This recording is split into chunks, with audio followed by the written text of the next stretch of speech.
With framing bias, the reaction or response of an individual to a particular question or problem depends on how the information the individual receives is framed or presented.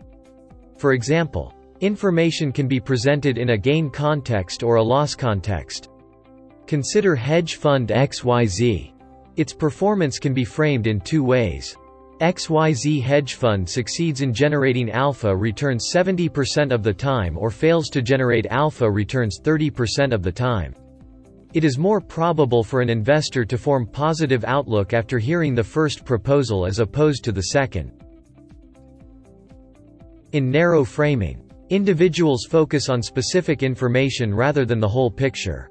For example, while considering an investment in general company, Seth looks at the historical performance but fails to consider the company's prospects, competitors, or the economy.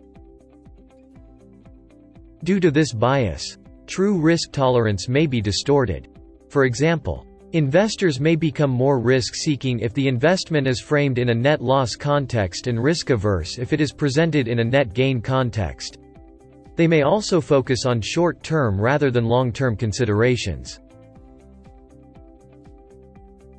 Find the full Cognitive Errors, Processing Errors video on www.CogniVisio.com.